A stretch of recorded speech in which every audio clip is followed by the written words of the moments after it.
வணக்கம். திசைகளின் 10 மணி செய்திகள். அனைத்தையும் செய்வதற்கு மித்ரா பலநோக்கு நிறுவனமா? நாடாளுமன்றத்தில் தனது ஆதங்கத்தை கொட்டி தீர்த்தார் பிரபாகரன். இந்திய சமுதாயத்திற்கு அனைத்தையும் செய்ய வேண்டிய நிறுவனத்தைப் போல் மித்ராவை கை காட்டும் அரசாங்க ஏஜென்சிகளை அதன் சிறப்பு பணிக்குழு தலைவர் பி. பிரபாகரன் இன்று நாடாளுமன்றத்தில் கடுமையாக சாடினார். மலேசிய இந்தியர் உருமாற்ற பிரிவான மித்ராவின் அதிகாரத்திற்கு அப்பாற்பட்ட பொறுப்புகளை கூட அந்த ஏஜென்சிதான் செய்ய வேண்டும் என்பது போல் அதன் மீது நியாயமற்ற சுமைகள் ஏற்றப்படுகின்றன என்று பத்து எம்பியான பிரபாகரன் தனது ஆதங்கத்தை வெளிப்படுத்தினார். வரி விலக்கு பிரச்சினைகள் உட்பட விளையாட்டுத்துறை மேம்பாடுகள் வரை மித்ராவின் அதிகார வரம்பிற்கு அப்பாற்பட்ட விவகாரங்களை கூட தனிநபர்களும் அரசு நிறுவனங்களும் மித்ராவிடம் கைகாட்டி விடுகின்றனர் என்று பிரபாகரன் குறிப்பிட்டார். இந்தியர்களின் ஏழ்மை நிலையை களைய சமூகவியல் பொருளாதார உருமாற்றத்திற்காக அமைக்கப்பட்ட ஓர் அரசாங்க ஏஜென்சியான மித்ராவிற்கும் விளையாட்டுத்துறைக்கும் என்ன தொடர்பு என்று பிரபாகரன் கேள்வி எழுப்பினார். விளையாட்டுத்துறை என்றால் மித்ரா, சமூக நலன் என்றால் மித்ரா, தொழில் முனைவோர் மேம்பாடு என்றால் மித்ரா. இந்திய சமுதாயத்தின் பல்வேறு நோக்கங்களையும் தேவைகளையும் மித்ராவே செய்ய வேண்டும் என்பது போல் அரசாங்க ஏஜென்சிகள் கருதுகின்றன. இந்திய சமுதாயத்தின் அனைத்து தேவைகளையும் பிரச்சினைகளையும் என்னால் பூர்த்தி செய்ய முடியும், தீர்க்க முடியும். ஆனால் 500 கோடி ரிங்கெட் அல்லது 5 பில்லியன் ரிங்கெட்டை மித்ராவுக்கு ஒதுக்கீடு செய்யுங்கள். இந்திய சமுதாயம் சம்பந்தப்பட்ட அனைத்து பிரச்சினைகளையும் நான் தீர்த்து வைக்கிறேன் என்று பிரபாகரன் சவால் விடுத்தார். 500 கோடி ரிங்கெட் ஒதுக்கீடு செய்வது என்பது நடக்கும் விவகாரமா, சாத்தியமாகுமா என்று இன்று நாடாளுமன்றத்தில் 13வது மலேசிய திட்டம் மீதான விவாதத்தில் கலந்து கொண்டு பேசுகையில் பிரபாகரன் தமது ஆதங்கத்தை கொட்டி தீர்த்தார். ரஷ்யாவிற்கு அதிகாரத்துவ பயணத்தை மேற்கொண்டுள்ள மாமன்னர் சுல்தான் இப்ராஹிம் மாஸ்கோ சென்றடைந்தார். மாமன்னரின் சிறப்பு விமானம் நேற்று செவ்வாய்க்கிழமை மலேசிய நேரப்படி இரவு 7:20 மணியளவில் வுனுகோவோ 2 அனைத்துலக விமான நிலையத்தில் பாதுகாப்பாக தரையிறங்கியது. விமான நிலையத்தில் மாமன்னருக்கு மகத்தான வரவேற்பு நல்கப்பட்டது. மாமன்னரை ரஷ்யாவின் அறிவியல் உயர்கல்வி அமைச்சர் வெலரி ஃபால்கோவ் மற்றும் ரஷ்ய வெளியுறவு அமைச்சின் உடன் செல்லும் இயக்குநர் ஜியார்ஜி குஸ்னெட்சோவ் ஆகியோர் வரவேற்றனர். மாமன்னரின் இந்த 6 நாள் அதிகாரத்துவ பயணத்தில் மலேசிய தற்காப்பு அமைச்சர் டத்தோஸ்ரீ காலித் நோர்டின், வெளியுறவு அமைச்சின் தலைமை செயலாளர் டத்தோஸ்ரீ அம்ரான் முகமது ஜீன் மற்றும் ரஷ்யாவிற்கான மலேசிய தூதர் டத்தோ சியோங் லுன்லாய் ஆகியோர் பங்கேற்றுள்ளனர். ரோந்து பணி சோதனையில் ஈடுபட்டிருந்த போலீஸ்காரர் ஒருவரை கத்தியால் குத்தி காயப்படுத்தியதுடன் சட்டவிரோதமாக தன் வசம் கத்தி வைத்திருந்ததற்காக நபர் ஒருவர் இன்று கோலாலம்பூர் செஷன்ஸ் நீதிமன்றத்தில் குற்றஞ்சாட்டப்பட்டார். 56 வயது யாப் தேயிசன் என்ற அந்த நபர் 35 வயது நஸ்ரி சுடிமான் என்ற போலீஸ்காரரை வயிற்றில் கத்தியால் குத்தி கொலை முயற்சியில் ஈடுபட்டதாக முதலாவது குற்றச்சாட்டில் தெரிவிக்கப்பட்டது. கடந்த ஜூலை 31ஆம் தேதி பிற்பகல் 12:30 மணியளவில் கோலாலம்பூர் புடு ஜாலான் யூவில் உள்ள ஜாலான் பூசிங்கன் யூவில் அந்த நபர் இக்குற்றத்தை புரிந்ததாக நீதிமன்றத்தில் தெரிவிக்கப்பட்டது.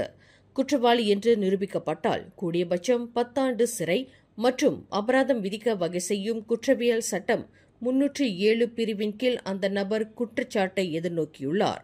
அந்த நபர் சார்பில் வழக்கறிஞர்கள் யாரும் ஆஜராகவில்லை. அவருக்கு ஜாமீன் அனுமதி மறுக்கப்பட்டது.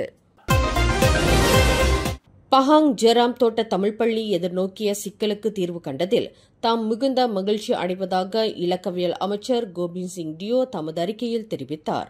நமது குழந்தைகள் நல்ல சூழலில் கல்வியை பெறுவதை உறுதி செய்வதே நமது இலக்கு.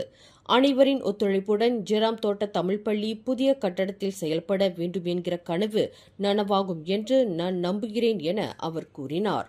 இந்த பள்ளி தொடர்பாக கடந்த வாரம் அமைச்சரவை கூட்டத்தில் எட்டப்பட்ட முடிவானது நாட்டிலுள்ள தமிழ் பள்ளிகளின் பிரச்சினைகளை தீர்ப்பதில் பிரதமரின் தலைமையில் செயல்படும் அரசாங்கத்தின் உறுதிப்பாட்டை எடுத்துரைக்கிறது. இந்த நெடுங்கால சிக்கலை தீர்க்க முக்கிய பங்காற்றிய கல்வி அமைச்சர் ஃபட்டீனா சிரிக்கிற்கும் துணை அமைச்சர் வாங்காவோவிற்கும் தமது நன்றியை கோபிந்த் சிங் பதிவு செய்தார். முயற்சியை கைவிடாமல் பொறுமையோடு புதிய பள்ளி கட்டடத்திற்காக தொடர்ந்து போராடிய ஜெராம் தோட்ட தமிழ் பள்ளி மேலாளர் வாரிய தலைவர் திரு நடேசன் கந்தசாமி மற்றும் அவரது குழுவினரின் அர்ப்பணிப்பை அமைச்சர் கோபிசிங் டியோ பாராட்டினார். கடந்த 11 ஆண்டுகளாக மாணவர்களும் ஆசிரியர்களும் பெற்றோர்களும் எதிர்கொண்ட சவால்களை தாம் புரிந்து கொண்டதாகவும் பள்ளி கட்டுமான பணிகள் விரைவில் தொடங்கப்படும் என தாம் நம்புவதாகவும் அமைச்சர் தமது அறிக்கையில் தெரிவித்தார். இலக்கவியல் அமைச்சராக பொறுப்பு வகிக்கும் தாம் மக்களின் பிரதிநிதியாக இருக்கும் பட்சத்தில் ஜிராம் தோட்ட தமிழ் பள்ளி கட்டட பணிகள் சீராகவும் துரிதமாகவும் முடிவடைவதை உறுதி செய்ய கல்வி அமைச்சு, பிரதமர் அலுவலகம் மற்றும் தொடர்புடைய அனைத்து அமைப்புகளுடனும் தாம் துணை நிற்பதோடு தொடர்ந்து கண்காணிப்பதாகவும் உறுதி கூறினார்.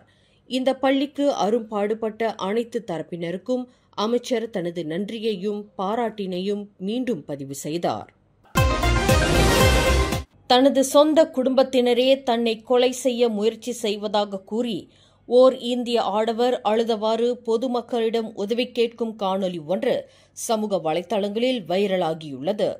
ஓடும் ரயிலில் பயணிகள் மத்தியில் தனது குடும்பத்தினருக்கு எதிராக தாம் அளித்துள்ளதாக கூறப்படும் போலீஸ் புகார் அறிக்கையை காட்டி தன்னை எப்படியாவது காப்பாற்றும்படி அந்த ஆடவர் மன்றாடும் காட்சி வலைதளவாசிகள் மத்தியில் பெரும் பரபரப்பை ஏற்படுத்தியுள்ளது. தனது பெயரில் காப்புறுதி பாலிசி எடுத்த பின்னர் இன்சூரன்ஸ் பணத்துக்காக தனது சொந்த அண்ணனே தன்னை கொலை செய்வதற்கு கையாட்களை ஏவி விட்டுள்ளதாக அந்த ஆடவர் குற்றஞ்சாட்டுகிறார்.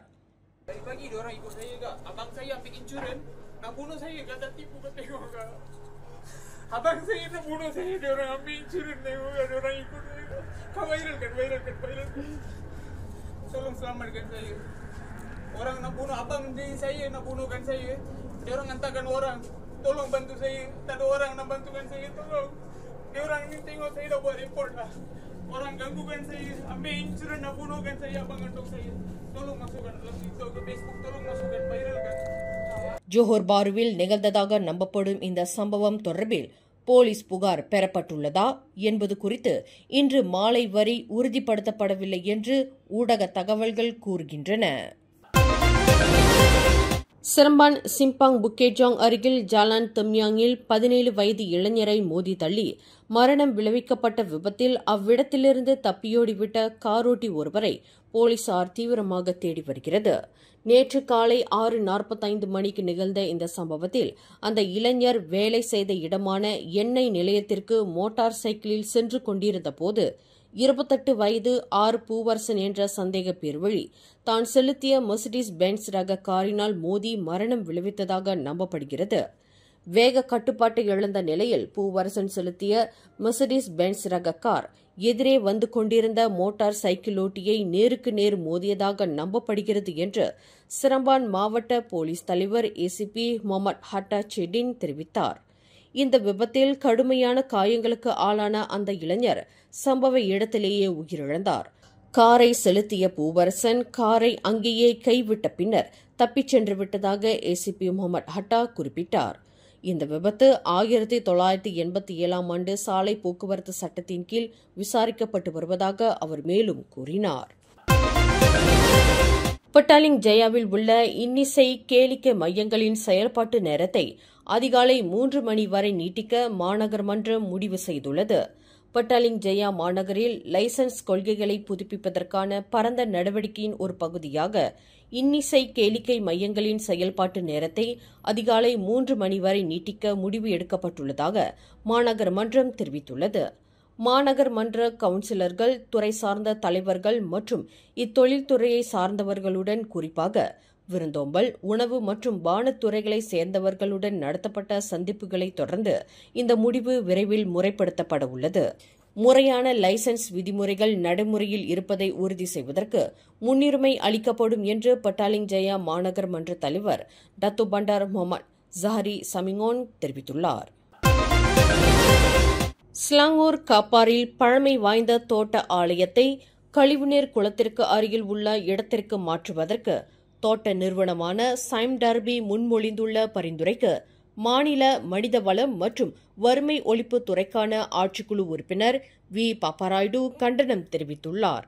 முந்தைய காலத்திலிருந்து சைம் டர்பி நிறுவனத்தின் அளப்பரிய பங்களிப்பை வழங்கியுள்ள தோட்ட பாட்டாளிகளின் தன்மானத்திற்கு இழுக்கையும் அவமரியாதையையும் ஏற்படுத்தும் செயலாக இது அமைந்துள்ளது என்று பௌத்த, கிறிஸ்துவ, இந்து, சீக்கிய மற்றும் தாவோ சமய செயற்குழுவின் தலைவருமான பாப்பராய்டு குறிப்பிட்டார்.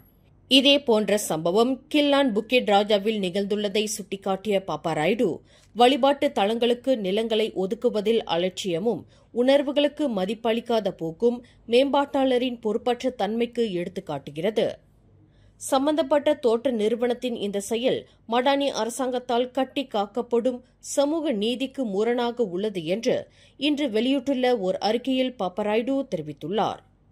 வழிபாட்டு தலங்கள் என்பது இனத்தின் அடையாளமாகவும் ஆன்மீகத்தின் எடுத்துக்காட்டாகவும் விளங்குகின்றன. அவை வெறும் கட்டிடங்கள் அல்ல, மாறாக சமூகத்தின் இறை நம்பிக்கை, ஒற்றுமை மற்றும் சுபிட்சத்தின் அடையாளமாகும். பொருத்தமற்ற இடங்களில் ஆலயத்திற்கு நிலம் வழங்குவது மனித உரிமையை மீறும் செயலாகவும் பெரிய நிறுவனங்களின் தன் மூப்பான போக்கையும் பிரதிபலிக்கிறது என்றார் அவர். இதுநாள் வரை ஸ்லாங்கூர் மாநிலம் மற்றும் நாட்டின் பொருளாதார வளர்ச்சிக்கு முதுகெலும்பாக விளங்கி வரும் தோட்ட பாட்டாளிகளின் உரிமை, சமூக நலன் மற்றும் கௌரவத்திற்காக குரல் கொடுக்கும் உரிமை லீமாஸ் தலைவர் என்ற முறையிலும் மனிதவள துறைக்கான ஆட்சிக்குழு உறுப்பினர் என்ற முறையிலும் தமக்கு உரிமை உண்டு என்பதையும் பாப்பராய்டு சுட்டிக்காட்டினார். தோட்ட பாட்டாளிகள் தோட்ட மற்றும் மூலப்பொருள் உற்பத்தி துறைகளுக்கு பங்களிக்கும் வெறும் தொழிலாளர்களாக மட்டும் விளங்கவில்லை, மாறாக தலைமுறையின் உருவாக்கத்திற்கும் பெரு நிறுவனங்களின் வெற்றிக்கும் காலகாலமாக தங்களை அர்ப்பணித்து வந்துள்ளனர். ஆகவே தோட்ட தொழிலாளர்களின் நலனை உறுதி செய்வதில் அரசாங்கம், முதலாளிகள் மற்றும் சமூகத்திற்கு தார்மீக பொறுப்பும் சமூக கடப்பாடும் உள்ளது. இதனை கருத்தில் கொண்டு ஊராட்சி மன்றங்களும் திட்டமிடல் துறையும் மேம்பாட்டாளர்களின் நெருக்குதலுக்கு அடிபணியாமல் சமூகத்தின் தேவைகளை பொறுப்புணர்வுடனும் கவனத்துடனும் பரிசீலிக்க வேண்டும் என்று பாப்பராய்டு தனது அறிக்கையில் வலியுறுத்தினார். ஜாசேகா முன்னாள் தலைவரும் முன்னாள் முதலமைச்சருமான லிம் குவான் எங் சம்பந்தப்பட்ட பினாங்கு கடலடி சுரங்கப்பாதை திட்ட லஞ்ச ஊழல் வழக்கில் அரசு தரப்பின் முக்கிய சாட்சி ஒருவர் 10 பேர் கொண்ட கும்பல் ஒன்றினால் தாக்கப்பட்ட சம்பவத்தை பட்டாலிங் ஜெயா மாவட்ட போலீஸ் தலைவர் ஷாருல் நிசாம் ஜஃபார் உறுதிப்படுத்தினார். எனினும் இந்த தாக்குதல் சம்பவத்திற்கும் நீதிமன்றத்தில் நடைபெற்று வரும் வழக்கிற்கும் எவ்வித தொடர்பில்லை என்பதை அவர் உறுதி செய்தார். பட்டாலிங் ஜெயா ஜலான் காசிங்கில் உள்ள அந்த முக்கிய சாட்சியின் இல்லத்தில் நடந்த இந்த சம்பவத்தில் பாராங்கை ஆயுதமாக ஏந்திய சந்தேக பேர்வழிகள் முகமூடி அணிந்துள்ளனர். வீட்டின் இரும்பு பெட்டகத்தில் வைக்கப்பட்டிருந்த விலை உயர்ந்த பொருட்களை அவர்கள் கொள்ளையடித்துள்ளனர்.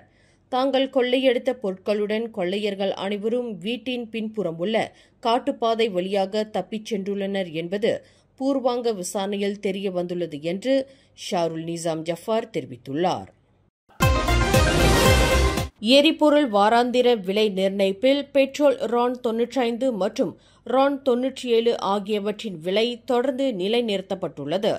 அவை முறையே லிட்டருக்கு 2 ரிங்கெட் 5 காசு, 3 ரிங்கெட் 17 காசு என விலை நிலைநிறுத்தப்பட்டுள்ளது. எனினும் டீசல் விலை தீபகற்ப மலேசியாவில் லிட்டருக்கு 3 காசு உயர்த்தப்பட்டு 2 ரிங்கெட் 94 காசு என விலை நிர்ணயிக்கப்பட்டுள்ளது என்று நிதி அமைச்சு ஓர் அறிக்கையில் தெரிவித்துள்ளது.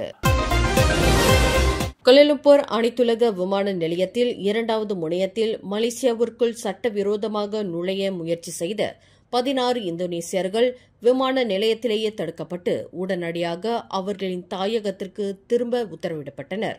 30க்கும் 57க்கும் இடைப்பட்ட வயதுடைய ஆண்களையும் பெண்களையும் உள்ளடக்கிய அந்த 16 இந்தோனேசியர்கள் சுராபாயாவிலிருந்து வந்ததாகவும் அவர்களின் இறுதி விமான பயண இலக்கு தாய்லாந்து ஹட் யாயி நகரமாகும் என்று மலேசிய எல்லை கட்டுப்பாட்டு மற்றும் பாதுகாப்பு ஏஜென்சி ஓர் அறிக்கையில் தெரிவித்தது. அந்த 16 பேரில் 15 பேர் ஏற்கனவே மலேசியாவில் அனுமதிக்கப்பட்ட காலத்தை விட கூடுதல் நாட்கள் தங்கியிருந்ததற்காக கருப்பு பட்டியலில் சேர்க்கப்பட்டுள்ளனர். இன்னொருவர் முறையான அடையாள ஆவணத்தை சமர்ப்பிக்க தவறிவிட்டார் என்று அந்த ஏஜென்சி தெரிவித்துள்ளது. மேலும் செய்திகளை தெரிந்து கொள்ள கீழே இருக்கும் பெல் பட்டனை அழுத்துங்கள். உங்கள் மகிழ்ச்சியை வெளிப்படுத்த லைக் மற்றும் ஷேர் செய்யுங்கள். தொடர்ந்து திசைகளோடு இணைந்திருக்க சப்ஸ்கிரைப் செய்யுங்கள்.